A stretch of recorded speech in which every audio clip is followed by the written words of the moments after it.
नमस्कार मंडळी. सुश्राव्य लेखणीच्या 5व्या भागामध्ये तुमच्या सर्वांचं सहर्ष स्वागत. आज जी मी कथा वाचून दाखवणार आहे त्याचं शब्दांकन केलं आहे माझ्याच वडिलांनी, म्हणजे राजेंद्र प्रभाकर दंडवते यांनी. आणि माणूस जे सल्ले देतो ते स्वतःच्या अनुभवातून देतो हे दर्शवणारी ही अतिशय छोटी आणि सुंदर गोष्ट आहे. कथेचं नाव आहे स्वानुभव. चला तर मग आजची कथा ऐकूयात. कथा अशी आहे. एका राज्याचा सरदार दुसऱ्या राज्यात जाण्यासाठी आपल्या घोड्यावर स्वार होऊन निघाला. गावाबाहेर आल्यानंतर मार्गात असलेली नदी कशी बरे पार करावी असा त्याला प्रश्न पडला आणि त्या विचारातच तो नदीच्या तीरावर येऊन पोचला. त्याला काहीच मार्ग सुचेना. तेवढ्यात त्याची नजर त्या नदीच्या पाण्यात पोहत असणाऱ्या छोट्या छोट्या बदकांवर पडली. ती छोटी बदके एका लहान मुलाची होती आणि तो मुलगा नदीच्या काठावरच त्या बदकांवर नजर ठेवून बसला होता. सरदाराने त्या छोट्या मुलाजवळ जाऊन त्याला विचारले, "काय रे बाळ, पाणी खूप खोल आहे काय?" त्यावर मुलगा अगदी सहज बोलला, "छे छे महाराज, अहो ही नदी तर काहीच खोल नाही. तुम्ही अगदी सहज या तीरावरून त्या तीरावर जाऊ शकाल."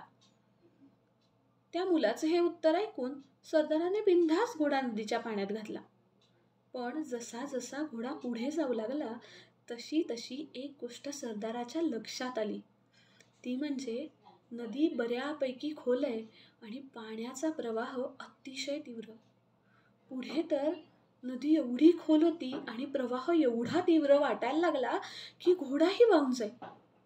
वस्तुस्थिती लक्षात घेत सरदाराने कसा बसा आपला आणि घोड्याचा जीव वाचवत घोडा माघारी फिरवला आणि पुन्हा काठावर आला. सरदार थेट घोड्यावरून खाली उतरला आणि मुलाच्या 2 कानशिलात लगावल्या. थोड्याशा रागावलेल्या स्वरात सरदाराने मुलाला विचारले, "काय रे, पाणी खोल आहे का नाही हे विचारलेलं असताना तू मला खोटं उत्तर का दिलंस? माझ्या आज चांगलंच जीवावर बेतलं होतं." त्यावर मुलगा गाल चोळत अगदी निरागसपणे म्हणाला, "नाही नाही महाराज, मी तुम्हाला खरंच खोटं नाही सांगितलंय." आणि पुढे आत्मविश्वासाने म्हणाला, "बघा बघा, माझी एवढीशी छोटीशी बदकं या अगदी सहज या तीरावरनं जाऊन परत येतात का नाही? मग तुमचा एवढा मोठा घोडा न जायला काय झालं? म्हणून सांगितलं, नदी अजिबात खोल नाही." त्या मुलाच्या उत्तरावर हसावं की रडावं हेच सरदाराला कळेना.